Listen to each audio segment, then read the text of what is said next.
The red trees of Viridian 7 stood tall against the purple sky. Hansol walked through the forest with her axe in one hand and a rope in the other. She had done this job 100 times before. The settlement needed wood for the coming winter, and she was the best woodcutter they had. Her boots crunched on the dry leaves. The air smelled like metal and flowers mixed together. It was a strange planet, but it had been her home for 3 years now. She knew these forests better than anyone else in New Haven. Hansol stopped at a dead tree. It was perfect. Dry wood burned better and lasted longer. She set down her rope and lifted her axe. The first swing bit deep into the trunk. The sound echoed through the quiet forest. She did not notice the eyes watching her from behind a cluster of blue bushes. The creature was young, barely the size of a large dog. Its fur was dark gray with glowing blue marks along its back. Sharp claws dug into the soft ground as it crouched low. The cub had never seen anything like this strange two-legged animal before. Hansol worked steadily. Swing after swing, the tree began to crack. Sweat ran down her face despite the cool air.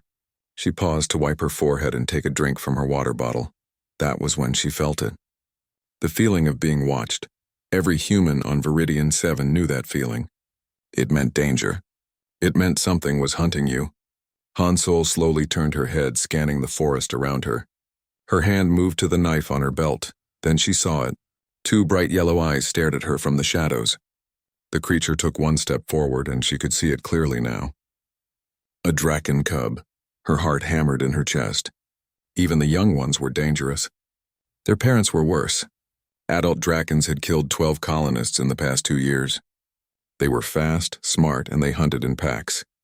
The cub tilted its head, watching her. Its mouth was slightly open, showing small but very sharp teeth. It was curious, not attacking. Not yet. Hansol knew she should run. She should call for help on her radio. But something stopped her. The cub was alone. Where was its pack? Why was it following a human? She thought about all the times she had watched animals back on Earth. Wolves, bears, big cats. They all had one thing in common. They respected strength. They understood dominance. Hansol made a choice that would change everything. She turned her whole body to face the cub. She stood up straight, making herself as big as possible. Then she did something that no other human had ever tried with a draken. She growled. It was not a human sound. It came from deep in her chest, low and rumbling. It was a challenge. It was a warning. It said, I am not prey. I am not afraid. The cub froze. Its ears flattened against its head. For a moment, Hansol thought it might attack. Her muscles tensed, ready to grab her axe, but the cub did not attack. Instead, it lowered its head slightly. Its tail, which had been raised high, dropped down. The glowing marks on its back dimmed just a little. Hansol and the cub stared at each other for what felt like hours, but was probably only seconds. Neither moved. Neither made a sound. Then Hansol did something even stranger. She turned her back on the predator and returned to her work. She picked up her axe and continued chopping the tree. Her hands shook a little, but she kept her movement steady and calm. The cub watched. It took a few steps closer, then stopped. It sat down on its haunches, still staring at the strange creature that had growled at it. The tree finally fell with a loud crash. Hansol began cutting it into smaller pieces she could carry. All the while, the cub watched from a distance of about 20 feet. When she had enough wood, Hansol tied it into a bundle with her rope. She lifted it onto her shoulders. It was heavy, but she had carried worse. She took one last look at the cub.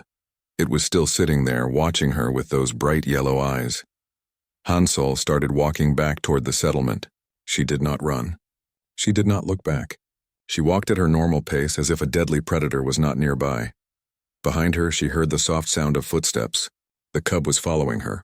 Her brother Tae-min would be angry. The settlement leader Ji-woo would probably have her locked up for being reckless. But Hansol kept walking. Something in her gut told her this was important. This was different. The walk back took 30 minutes. The whole time, the cub followed at a distance. Sometimes it would get closer, then back away. It moved through the trees like a shadow, barely making any noise. When the metal walls of New Haven came into view, Hansol stopped. She turned around one more time. The cub had stopped too, half hidden behind a red tree trunk. Its eyes glowed in the fading light. "Stay safe, little one," Hansol said softly. The cub tilted its head at the sound of her voice. Then Hansol walked through the settlement gates. The guards nodded at her as she passed. They did not notice the small predator watching from the forest edge. That night, Hansol could not sleep. She kept thinking about those yellow eyes. She kept wondering if she had done something incredibly stupid or incredibly important. Maybe both. In the forest outside the settlement walls, the draken cub curled up beneath a tree. But it did not sleep either. It kept watching the tall metal walls, waiting for the strange two-legged creature to come back out.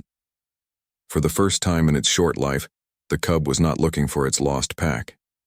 It had found something new, something interesting, something that smelled like courage and did not run away. The next morning, Hansol gathered her tools and prepared to go back into the forest. She had more work to do. The settlement always needed more wood. As she approached the gates, Taman stopped her. Her brother was tall and serious, with worry lines on his forehead. "Be careful out there," he said. "The scouts reported draken tracks near the South Forest. Close to where you were working yesterday." Hansol nodded. "I will be careful." She did not tell him that she already knew about the draken. She did not tell him that it had followed her home. Some things were better kept quiet, at least for now. As she walked into the forest, Hansol wondered if the cub would be there. Part of her hoped it would be. Part of her hoped it would not be. Drakens were dangerous. Everyone knew that. But when she reached her worksite and saw the small gray shape watching her from the same blue bushes as yesterday, Hansol smiled. "Hello again," she said quietly. The cub's ears perked up at her voice. Its tail swished once, then was still. Hansol set down her tools and got to work. She had wood to gather, and apparently she had an audience now. The strange friendship had begun. 5 days had passed since the cub first followed Hansol home. Every morning she went into the forest to work. Every morning the cub was waiting for her in the same spot. At first it kept its distance. It would watch from behind trees or crouch in the tall grass.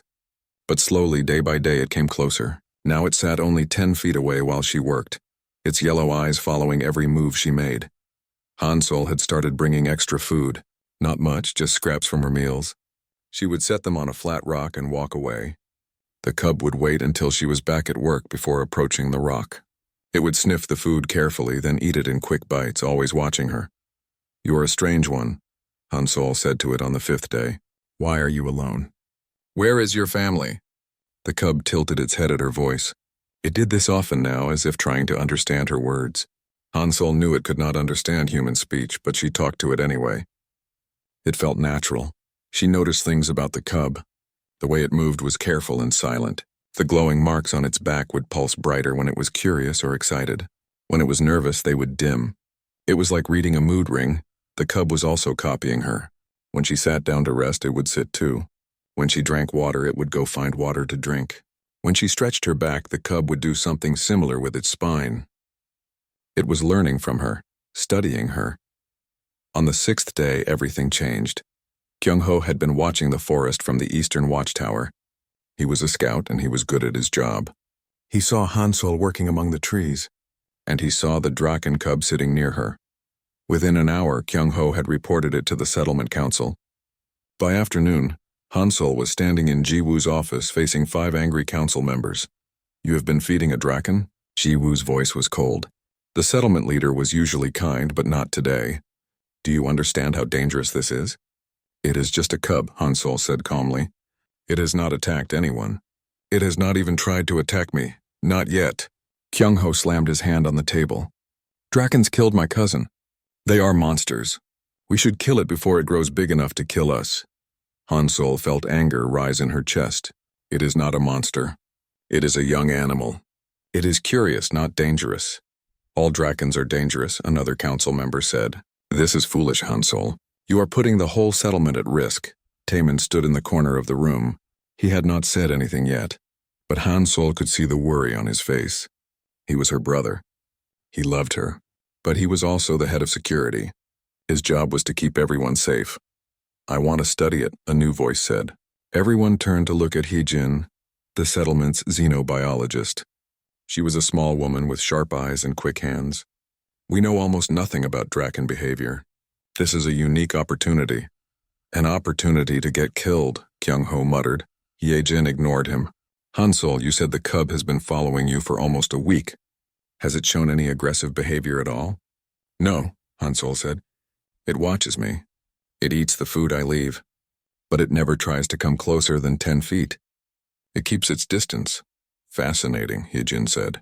That suggests intelligence and self-control. Most predators would either attack or flee. This one is doing neither. Jiwoo rubbed his temples. He looked tired. What do you suggest, Hijin? Let me observe them. Let me study this interaction. If the cub shows any signs of aggression, we can deal with it then. But right now we might be seeing something incredible. First contact with an intelligent species. First contact. Kyung-ho laughed. They are animals. Dangerous animals. So are humans, technically, Hijin said with a small smile. But we build settlements and have councils. Maybe dragons are more complex than we think. The council argued for another hour. Finally, Jiwoo made a decision. Hansol could continue her work in the forest. Hijin could observe and study the cub. But armed guards would watch from a distance. If the cub showed any aggression, it would be killed immediately. Hansol did not like the last part, but she agreed. It was better than nothing. The next morning, she walked into the forest with Hijin following her. The scientist carried cameras and recording equipment. She was excited, talking quickly about all the data they could collect. The cub was waiting in its usual spot. But when it saw Hijin, it stood up. Its glowing marks pulsed brightly. It took several steps backward. It is afraid of you, Hansol said quietly. I will stay back, Hijin said. She set up her camera on a tripod about 50 feet away. Pretend I am not here. Do what you normally do. Hansol approached her work area.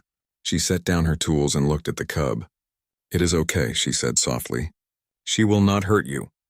The cub watched Hijin for a long moment. Then slowly it sat down again. But its eyes kept flicking between Hansol and the stranger. Hansol worked like always. She chopped wood and tied bundles. Every so often she would talk to the cub in a soft voice. Nonsense words mostly. But the cub seemed to like the sound of her voice. Its marks would pulse in a slow, steady rhythm when she talked. After an hour, the cub seemed to forget about Hyojin. It moved closer to Hansol, the closest it had ever been. Only 6 feet away now. Then something happened that made Hansol's heart skip. The cub picked up a small stick in its mouth. It carried it over and dropped it at Hansol's feet. Then it sat down and looked at her expectantly. Did it just... Hyojin's voice crackled over the radio in Hansol's pocket. Hansol stared at the stick. She had seen dogs do this. Bring sticks expecting a game. But this was not a dog. This was an alien predator. Slowly she picked up the stick. The cub's whole body tensed with excitement. Its tail began to wag side to side. Hansol threw the stick about 20 feet away. The cub bounded after it. It grabbed the stick and brought it back, dropping it at her feet again. Its yellow eyes were bright and its mouth hung open in what almost looked like a smile. They played this game for 10 minutes. Each time the cub got more excited. Its movements became more playful, less careful. It would pounce on the stick and shake it before bringing it back. This is incredible, Hijin said over the radio. Hansol, do you understand what this means? Play behavior suggests high intelligence and social bonding. It is not just curious. It is trying to connect with you. That night, the settlement was buzzing with news. Hijin had shown her recordings to the council. Some people were amazed. Others were more afraid than before. Kyung-ho started a group of colonists who wanted the cub killed. He gave speeches in the common area, talking about the dangers of dragons, about the people who had died, about how they could not trust these creatures, but another group formed too. People who had seen Hyejin's recordings and wondered if maybe, just maybe, they had been wrong about the dragons. Maybe there was a chance for peace. Dongha, Hansol's friend and fellow surveyor, joined the second group. I think what you are doing is brave, he told her that evening. Scary, but brave. I am not trying to be brave, Hansol said. I just do not think killing is always the answer. Most people do, Dongha said. That is why you are special. 2 weeks passed. The cub followed Hansol every day. It learned to recognize other humans too, though it was nervous around them. It learned which sounds meant danger and which meant safety. It learned that Hansol's brother Taemin was protective but not a threat. Then came the storm. Viridian 7 storms were violent and sudden. The sky turned dark green, and lightning cracked across the clouds. Rain fell in sheets, cold and hard. Hansol ran for her cabin on the edge of the settlement. She burst through her door, soaked to the bone. She toweled off her hair and changed into dry clothes. Then she heard a sound from her porch. A soft whining noise. She opened the door carefully. The cub was there, crouched against the wall. It was soaked and shivering. Its glowing marks were barely visible. For a moment, Hansel hesitated. If she let it in, there would be trouble. The council had said observation only. No direct contact beyond the forest, but the cub looked so small and scared. The storm was getting worse. Lightning struck close by and the cub flinched. Hansel made her choice. She opened the door wider. "Come inside," she said gently. The cub looked at her with those yellow eyes. Then slowly it crawled forward. It stayed low to the ground, submissive. It crossed the threshold into her cabin. Hansel closed the door behind it. The cub shook itself, spraying water everywhere. Then it curled up in the corner farthest from the door. It watched her carefully, still nervous. "You can stay until the storm passes," Hansel said. She sat down on her bed, giving the cub space. They stayed like that for hours. The storm raged outside. Inside, a human and a draken shared space for the first time in history. Neither attacked. Neither fled. As the night went on, the cub slowly relaxed. Its breathing became steady. Eventually, it fell asleep in the corner, exhausted from fear and cold. Hansel watched it sleep. She saw how its glowing marks pulsed softly with each breath. She saw how small it really was, how young. Tomorrow, there would be consequences. Tomorrow, people would be angry. But tonight, she had kept a frightened animal safe from a storm. And somehow, that felt like the most human thing she had ever done. The storm cleared by morning. Hansel woke to find the cub still in the corner of her cabin, watching her with alert yellow eyes. When she moved, it stood up immediately, tense and ready. "Easy," Hansel said softly. She opened the door slowly. "Time for you to go." The cub hesitated at the doorway. It looked at her, then at the door, then back at her. Finally, it walked outside and disappeared into the red trees. Hansel knew the trouble would come soon. She was right. By noon, Taman was at her door. His face was hard and angry. "You let it inside? Are you insane?" "It was scared of the storm," Hansel said. "It needed shelter. It is a predator." Taman's voice rose. "What if it had attacked you in your sleep? I would have found you dead this morning." "But it did not attack me," Hansel said calmly. "It just slept in the corner. That is all." Taman ran his hands through his hair. He looked exhausted. "The council is going to have a meeting about this.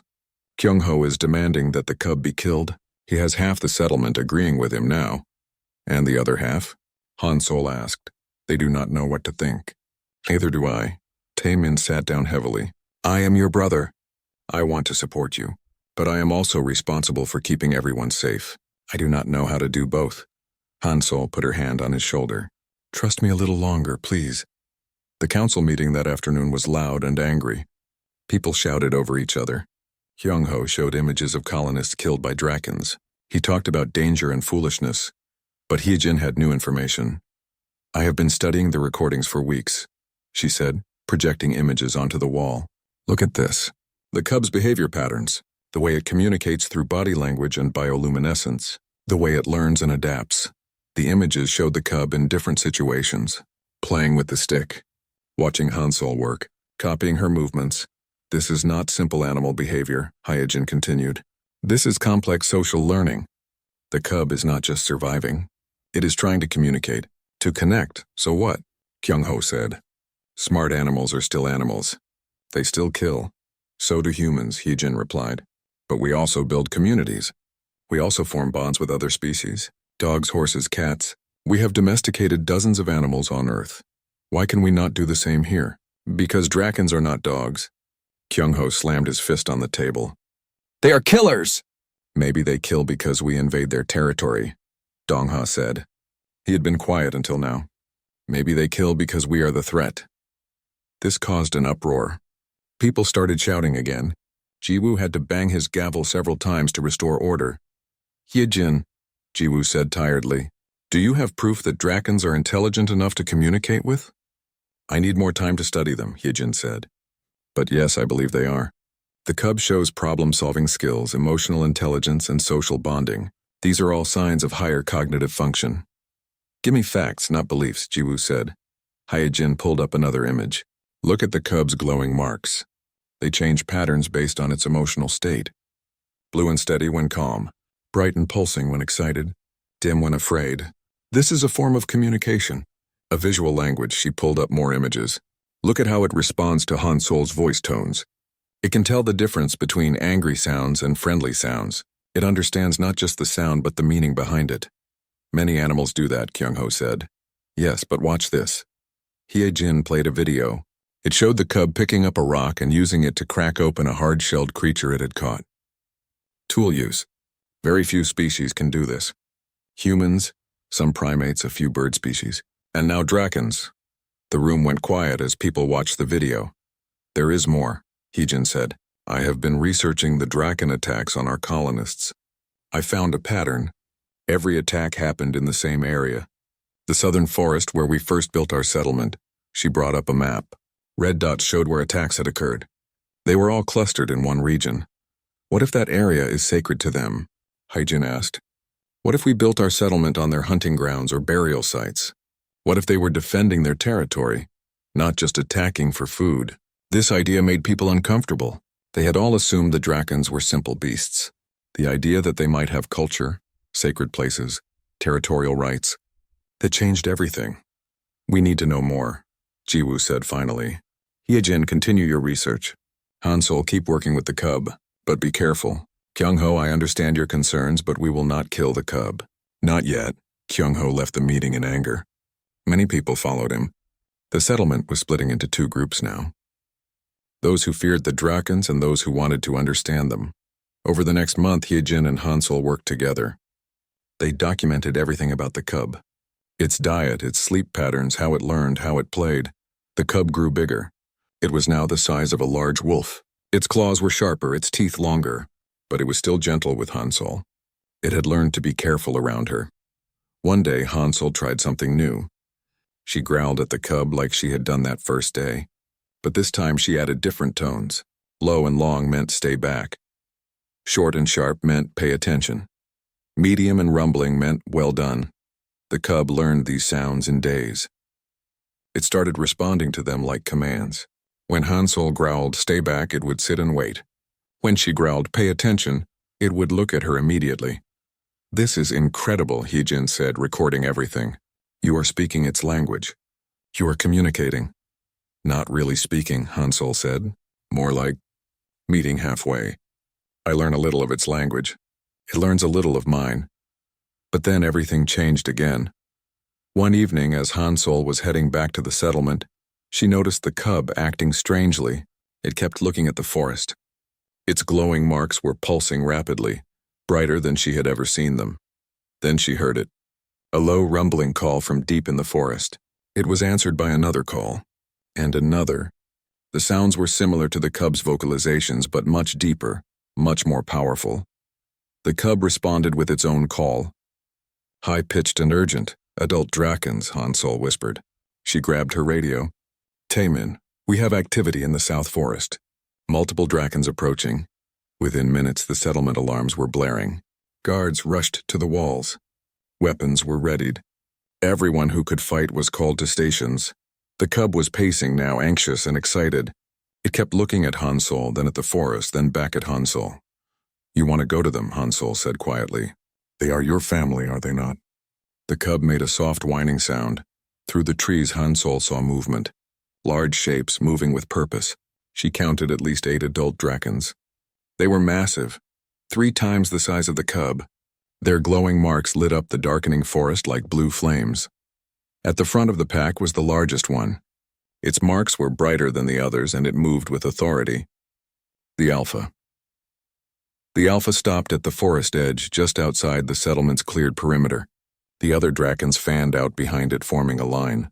They did not attack. They just watched, waiting. The cub called out again. The Alpha responded with a deep, booming vocalization. They are here for the cub, Hye-jin said over the radio. She had rushed to the wall with her equipment. The Alpha is probably the mother. On the settlement walls, guards aimed their weapons. The tension was thick enough to cut with a knife. Do not fire unless I give the order, Taemin said. Everyone stay calm. The Alpha took 1 step forward, just one. Then it made another call, this one directed at the cub. The cub turned to look at Han Solo. For a long moment they stared at each other. The young draken that had followed her for months. The creature she had growled at, fed, sheltered, and learned to communicate with. "Go," Hansol said softly. "Go back to your family," but the cub did not move. Instead, it sat down between Hansol and the draken pack. It looked at the alpha, then back at Hansol. "It is choosing," Hijin breathed. "It is choosing between its birth pack and its adopted human." The alpha made another call, louder this time, more insistent. But the cub stayed put. This seemed to anger the alpha. It took several more steps forward, now well within weapon range. Guards tensed. Fingers moved to triggers. "Hold fire!" Taemin shouted. Hansol made a decision. It was crazy, possibly suicidal, but she had to try. She stepped off the wall using the external stairs. Dongha tried to grab her arm, but she shook him off. "Hansol, no!" Taemin yelled. But she was already walking across the open ground toward the draken pack. Her heart hammered, but she kept her steps steady and sure. Behind her, the cub followed. The alpha watched her approach. Its yellow eyes were intelligent and calculating. When Hansol was 30 feet away, she stopped. Then she did what had worked before. She stood tall, met the alpha's gaze, and growled. It was not a challenge this time. It was a greeting. A recognition of equals. The alpha tilted its massive head. Its glowing marks pulsed in a complex pattern. Then it did something no one expected. It lowered its head slightly, just like the cub had done months ago. A sign of acknowledgement. The two species stared at each other across the clearing. Human and draken, both intelligent, both capable of communication. The alpha made a softer sound, not aggressive, almost questioning. Hansol understood. The alpha wanted to know. 3 days after the draken pack appeared, the settlement was more divided than ever. Half the people thought Hansol was a hero. The other half thought she was leading them to destruction. Kyung-ho's group grew larger. They held meetings in the common area, speaking about the danger, about how it was only a matter of time before the drakens attacked in force. But Hyejin had made a discovery. "Look at this," she said, showing Hansol and Jiwoo her research. They were in her laboratory, surrounded by screens and data. "I mapped out every draken attack in the past 5 years. Then I overlaid it with our settlement expansion." The map was clear. Every time humans had expanded into new territory, drakens had attacked. Every time humans had taken resources from certain areas, drakens had retaliated. "We are not dealing with mindless beasts," Hyejin said. "We are dealing with an intelligent species that is defending its home. We invaded their land and they responded. So what do we do?" Jiwoo asked. "We need this land to survive." "No," Hyejin said firmly. "We need land to survive. But not this specific land. There are other areas. Areas the drakens do not use. We could relocate some of our operations, establish boundaries." "You are talking about negotiating with them," Jiwoo said slowly. "Yes," Hyejin said, "and I think Hansol might be the key." That night, Hansol could not sleep. The cub was outside her cabin as usual. It had started sleeping near her door every night like a guard dog. She went outside and sat on her porch steps. The cub came over and laid its head on her lap. It was much bigger now, almost fully grown. But it was still gentle with her. "What am I supposed to do?" Hansol asked it quietly. "How do I make humans and drakens understand each other?" The cub just rumbled softly, a comforting sound. The answer came the next morning, but not in a way anyone expected. The draken pack returned. All of them. Not just 8 this time, but 20, maybe 30. They emerged from the forest at dawn, forming a large semicircle around the settlement's south side. The alarms blared. Everyone rushed to the walls. Weapons were aimed. Children were moved to the center of the settlement, but the drakens did not attack. They just stood there waiting. The alpha was at the front. Next to it stood another large draken, older and with scars across its face. Behind them were the rest of the pack, arranged in clear formations. This was organized. This was deliberate. "They are here for something," Hyejin said, her voice tense over the radio. "This is not an attack.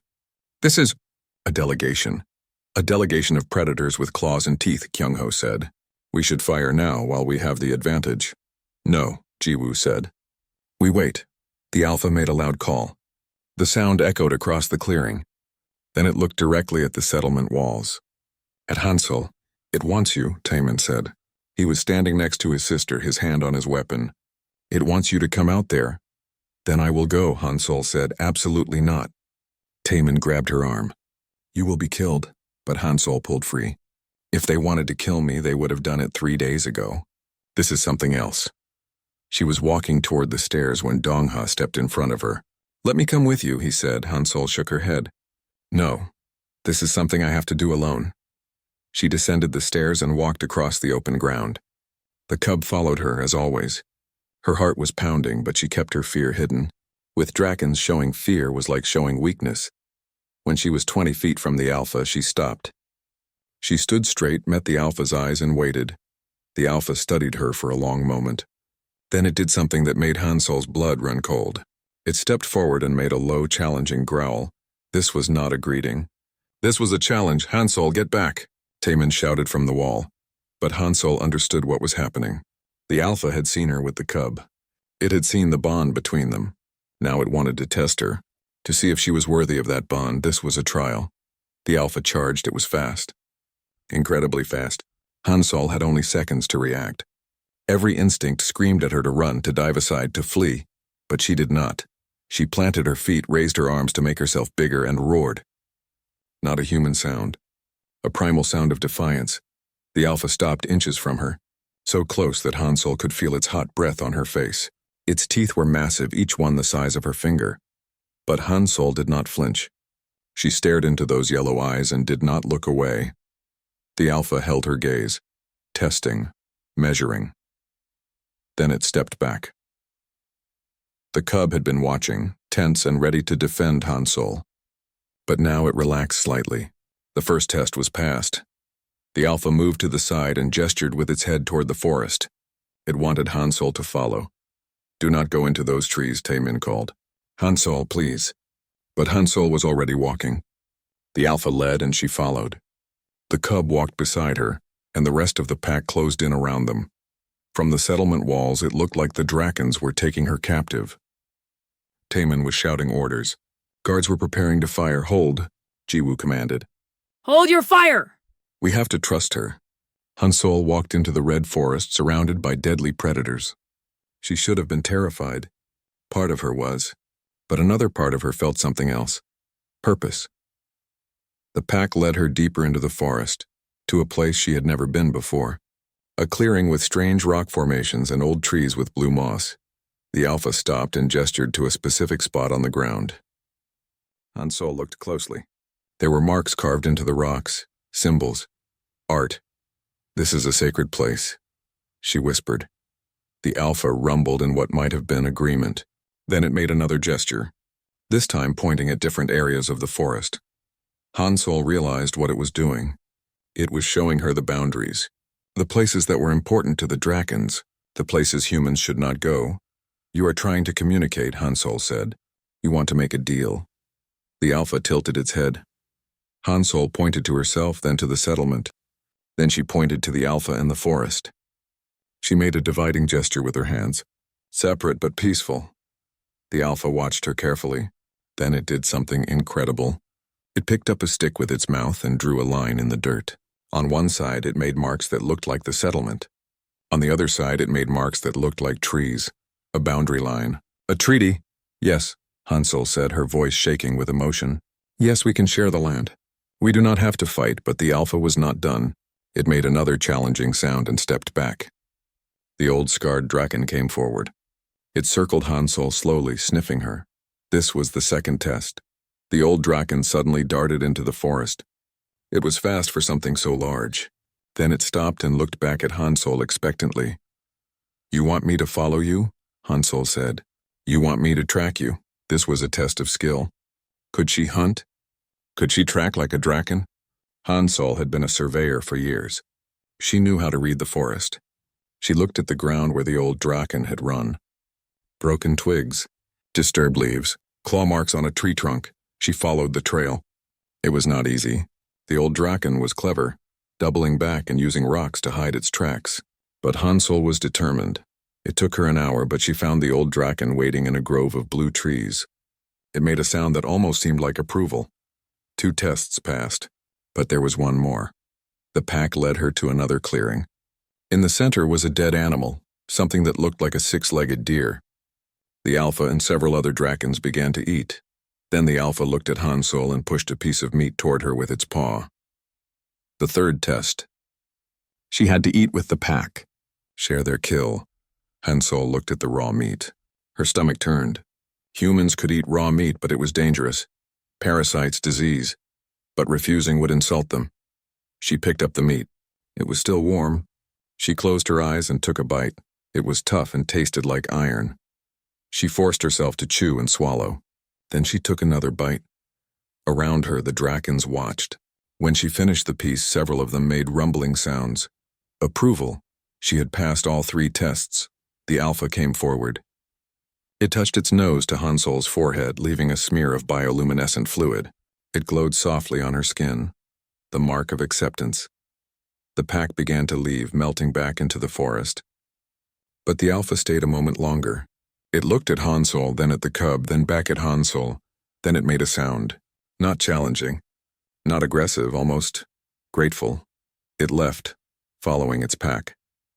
Hansol and the cub stood alone in the clearing.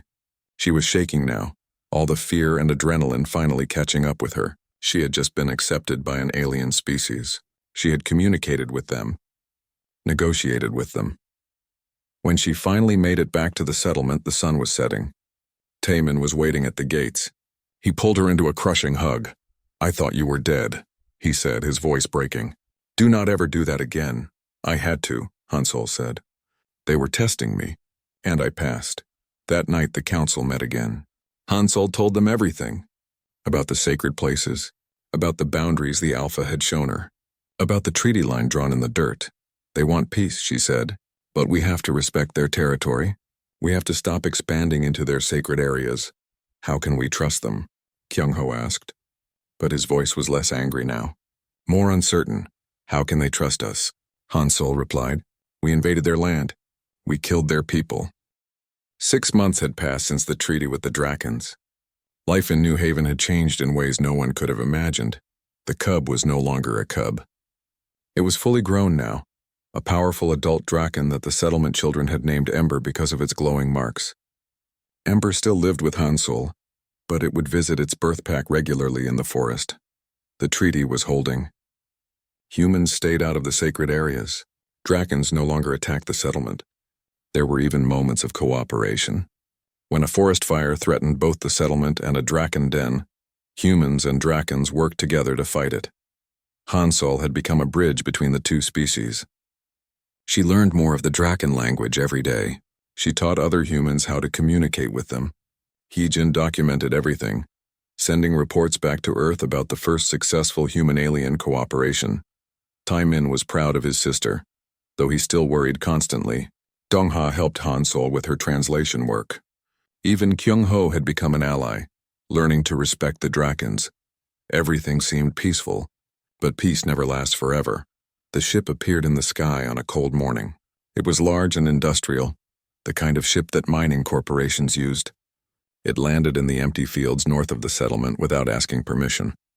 By afternoon, teams in corporate uniforms were surveying the land. By evening, they had set up a base camp. Ji-woo called an emergency council meeting. A man named Sang-woo, the expedition leader, stood before them. He was tall and cold, with expensive clothes and an attitude that said he was better than everyone else. "We are here under charter from the Colonial Development Corporation," Sang-woo said, reading from a digital pad. "This planet has been marked for resource extraction. We will begin mining operations in 30 days. "Mining?" Ji-woo stood up. "You cannot mine here. We have a treaty with the native species." Sang-woo looked at him like he was a child. "Native species? You mean the animals? They have no legal rights. This planet is human territory." "They are not animals," Hansol said angrily. "They are intelligent. We communicate with them. We have peace." "How nice," Sang-woo said without emotion. "But it changes nothing.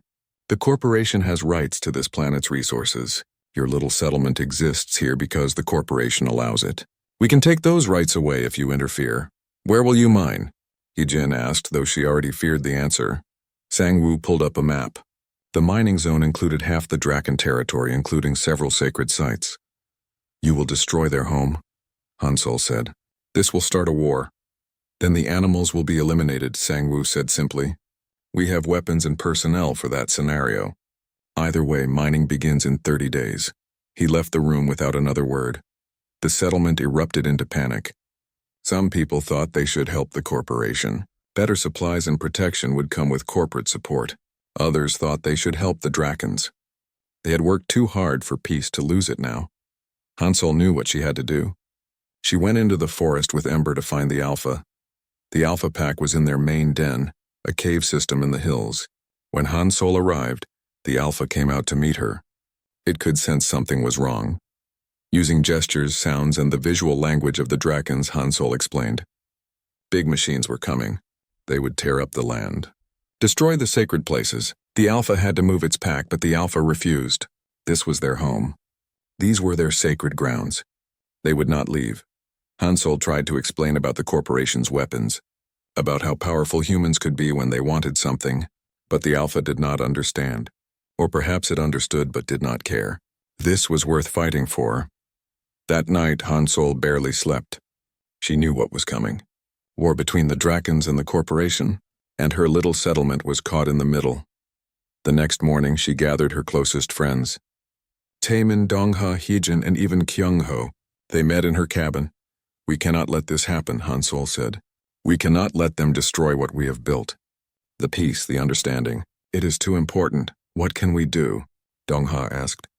The corporation has legal authority. They have weapons. They have ships. We have something they do not, Hansol said. We have allies, the Drakons. Taemin asked. Hansol, even with the Drakons we cannot fight a corporation. We do not fight them, Hansol said. We make it too expensive for them to stay. Over the next week, Hansol and her group worked on a plan. It was risky and probably illegal, but it was the only way. The corporation began bringing in mining equipment, massive machines that could tear through rock and earth. They set up a perimeter with armed guards. They were preparing for resistance. What they were not prepared for was cooperation between species. On the 25th day, the corporation's equipment began malfunctioning. Machines would not start. Power systems failed. Communication arrays went dead. The corporate security teams blamed it on the harsh environment. They did not notice the small groups of humans and Drakons working together under cover of darkness. Humans knew which parts to sabotage. Drakons knew how to move unseen. Sang-woo was furious. He sent teams to investigate. But the forest was dangerous for people who did not know it.